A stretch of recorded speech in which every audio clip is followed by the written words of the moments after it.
Welcome to Slow Living Diaries. This is a safe space filled with quiet moments, calm vibes, and meaningful reflections. I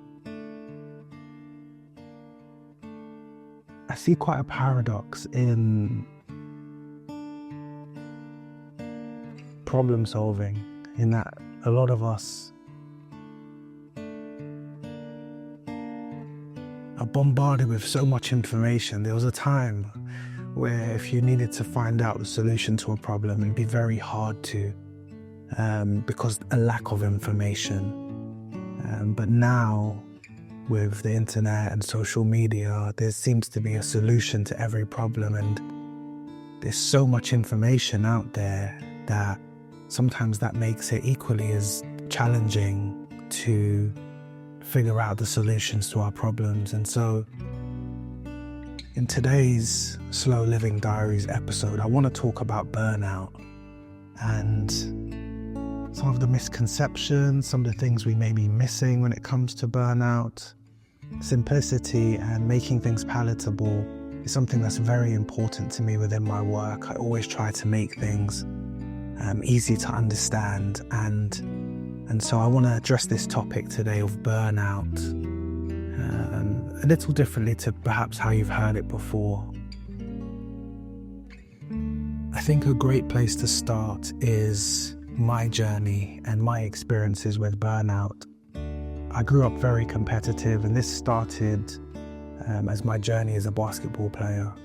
I adopted very early the mentality of working hard, grinding, and be willing to go further than anyone else has ever gone before. And while these schools of thought proved to be quite good for me in the moment, and then after, even when I'd stopped playing basketball, there's another side to it that often gets overlooked, and this leads to burnout.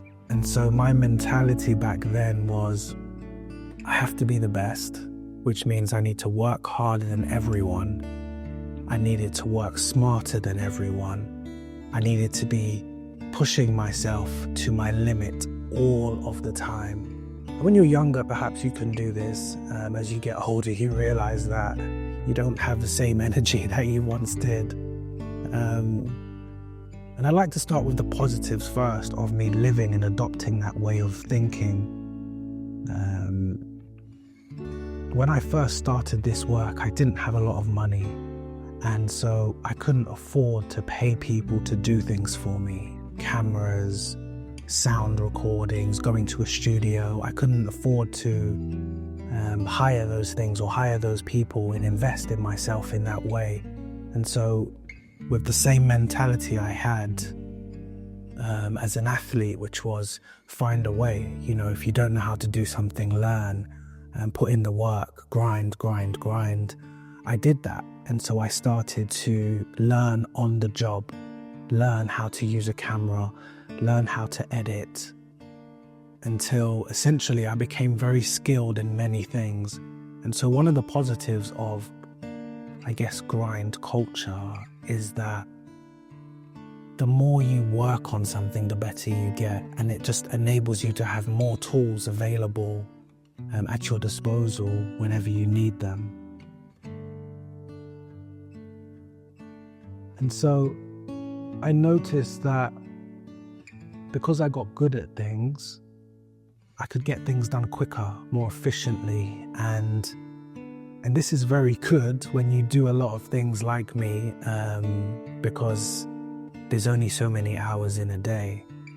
But as time goes on, that efficiency and that energy and that workflow, it can get very heavy, it can get very tiring, and the pressure to perform at the highest level all of the time. I didn't ever let go of that athlete mentality within my own work, which is very soft and gentle, and so I did notice there was a conflict in my approach to my work.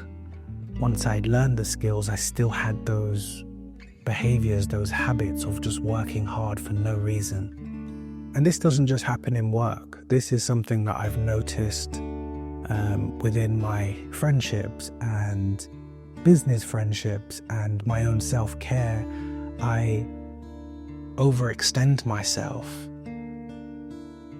to be the best, to be the most punctual, to be the most efficient, to be the most reliable, to be the most trusting, and to be the most dependable. And this constant striving to please people or to meet their expectation is another form of the slow journey towards burnout.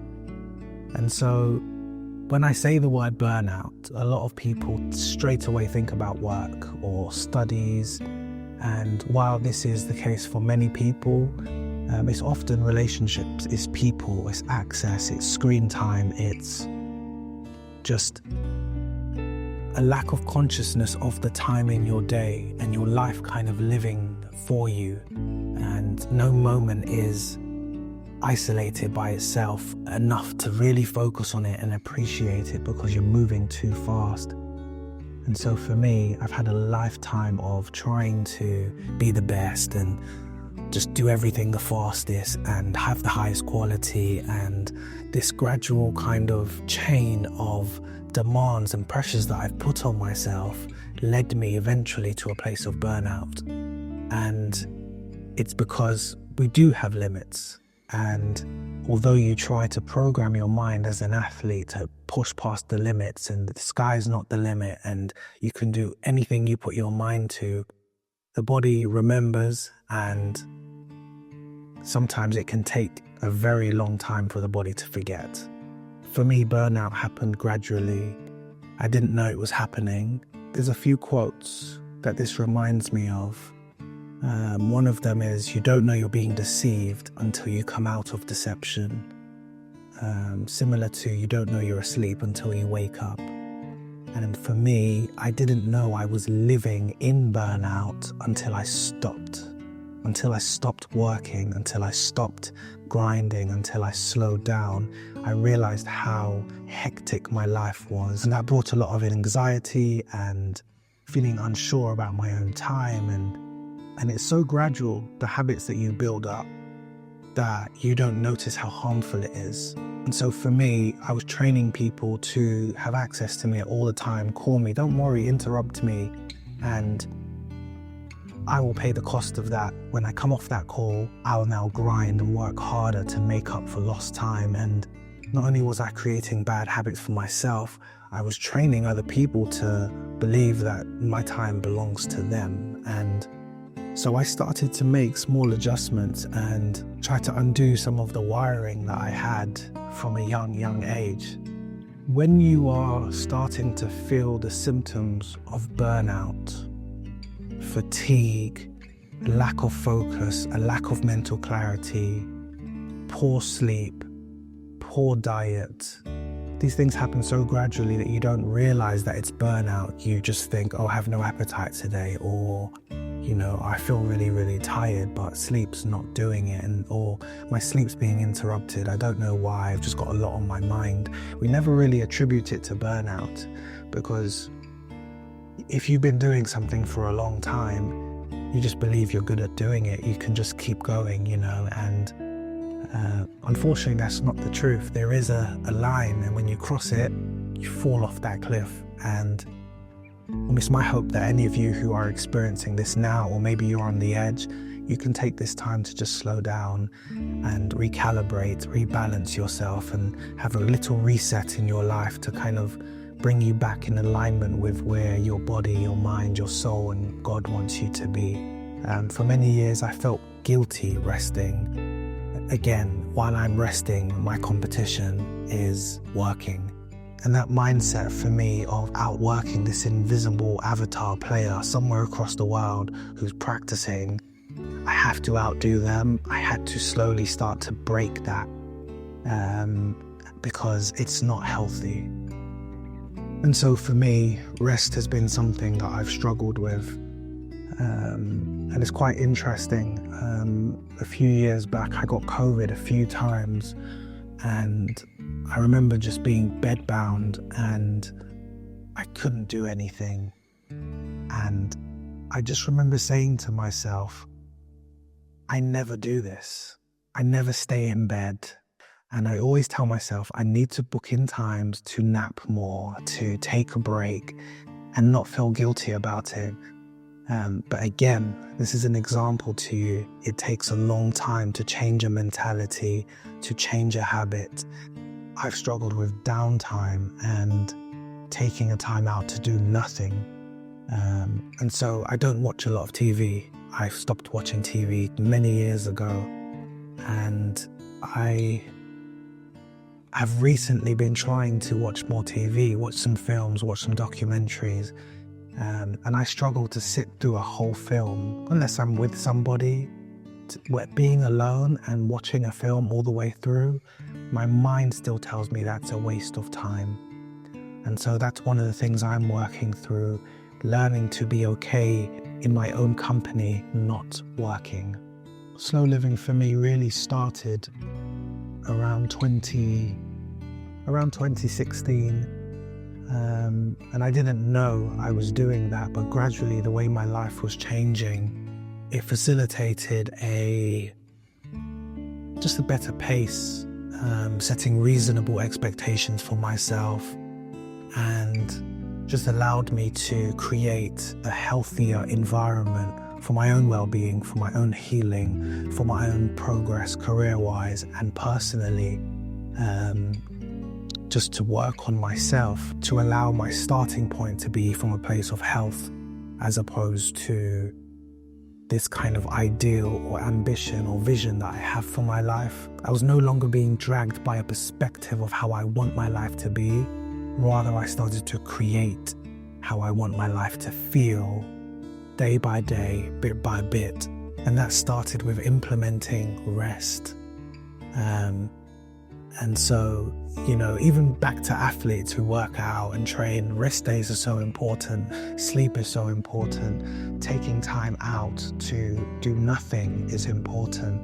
And when we do take the time away from the thing that we've been putting all our time into, we can come back into it more energized, more refreshed, to approach it with a sense of being intentional and efficient and actually enjoy what we're doing for the right reasons and not get sucked into the grind culture again.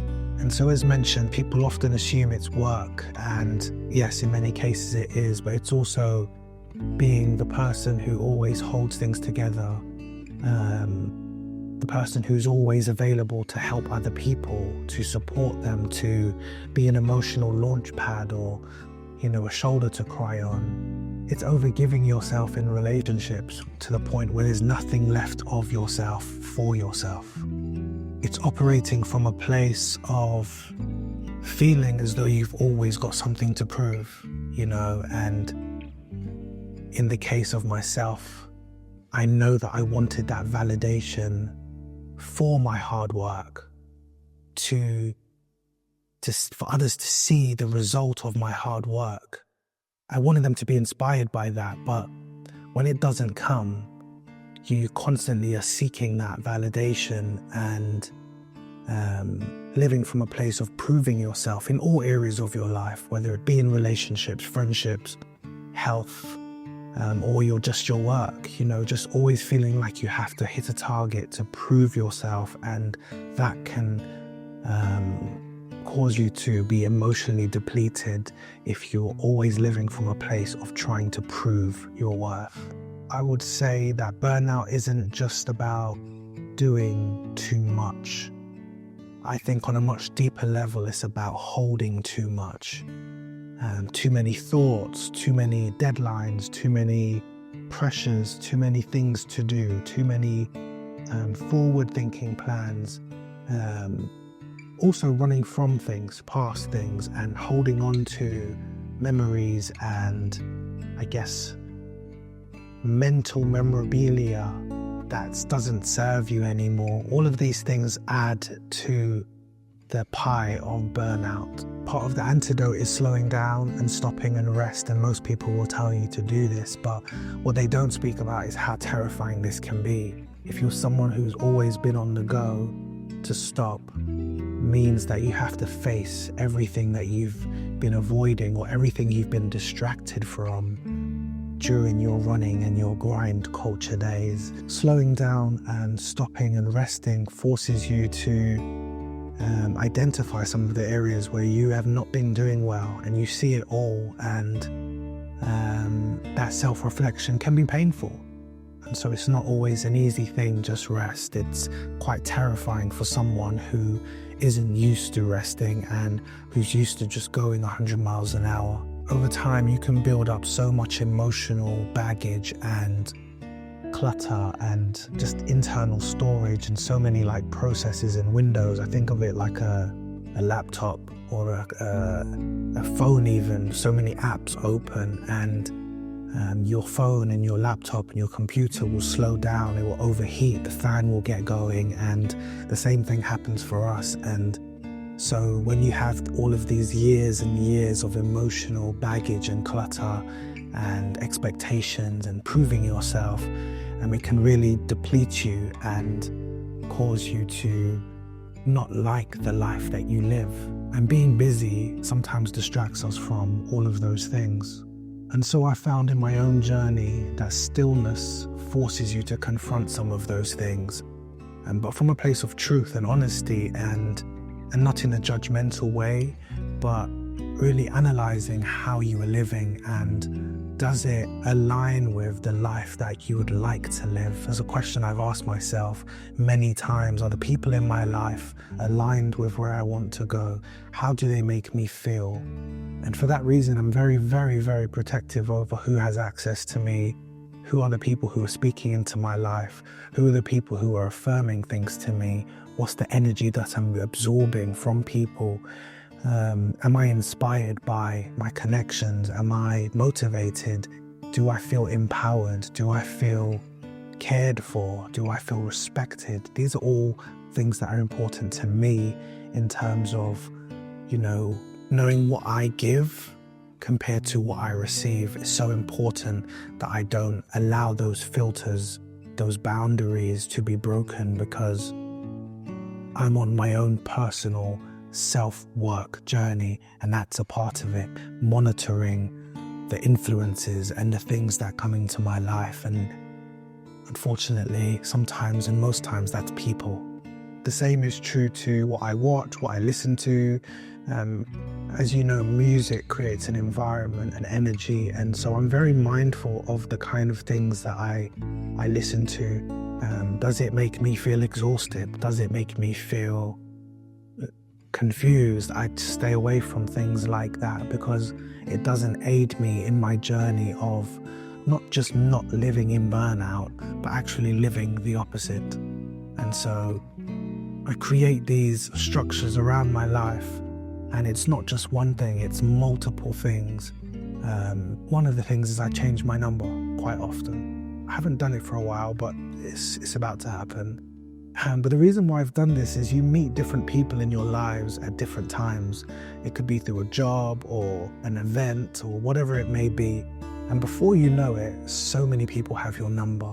And then you get spontaneous phone calls, distracting phone calls, or anonymous phone calls. And every single time your phone beeps or rings, it takes you out of where you are into another space. And so no matter what you're doing, you could be with your children, or you could be praying, you could be eating, you could be doing anything, and that cellular device comes into your space, and if you answer it, you're now not doing what you were intentionally doing in that moment. And for me, it's no compromise. Very few people have access to me, or will get that type of priority in my life, but when I'm eating, I do not want to be on the phone,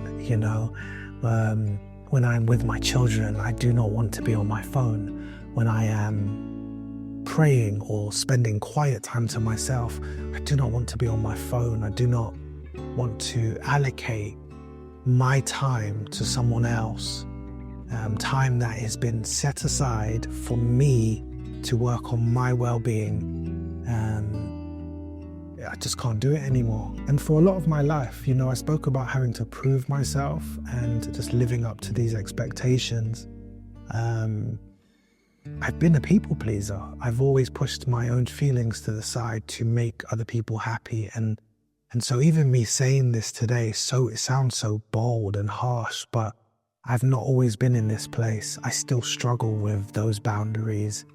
But I know it's essential for me to have them for my own well-being journey. Burnout isn't something that just happens to us. As you've heard, I've made a lot of changes, small incremental changes, probably to some pointless or over the top. But when you put them together, you realize that they all help to get you out of the habit of overextending yourself or overworking yourself. I don't believe that burnout is something that just happens to us. I think it's something that we actively participate in it. And it's very, very hard not to, with the way the world is. There's billboards everywhere, there's advertising constantly. Every show you watch, every YouTube video you watch, you're always giving away your attention or your energy in some way. But being mindful of it and being mindful of the level of your participation is very crucial. There's nothing wrong with watching TV or having a crazy social life, being busy even. There's nothing wrong with that. But it's knowing the limits, knowing the boundaries of what's good for you. And, you know, some people feel better when they are working. Some people feel better when they are out doing things. They like long days. Some people like short days and to be more efficient in a smaller window. It really comes down to what works best for you. But I will say that if you are overworking yourself, overextending yourself just because, then you are potentially on the slow road to burnout because there's no strategy around it. So I'd like to wrap up today's talk about burnout with just 3 things that I think could help you going forward, that have helped me. I'll start with the first one. This one is very challenging for me because I still have these deep subconscious beliefs that everything is an emergency. I'm here to tell you today that not everything is an emergency. Not everything needs to be attended to right now. And once we break that belief, we can schedule things in a more healthy way. I think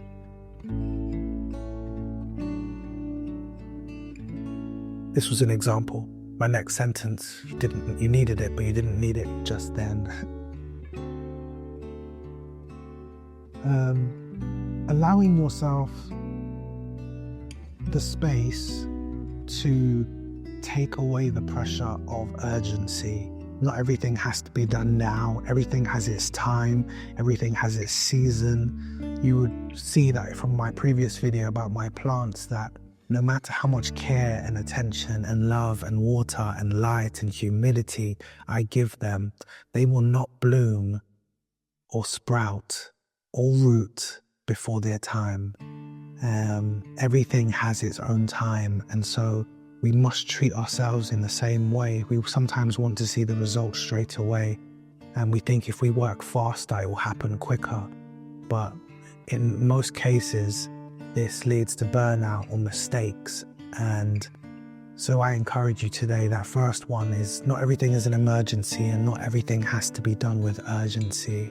You are allowed to pause, you are allowed to take your time, and some of the best art, most of the best art takes time. The second tip for you is rewiring your brain.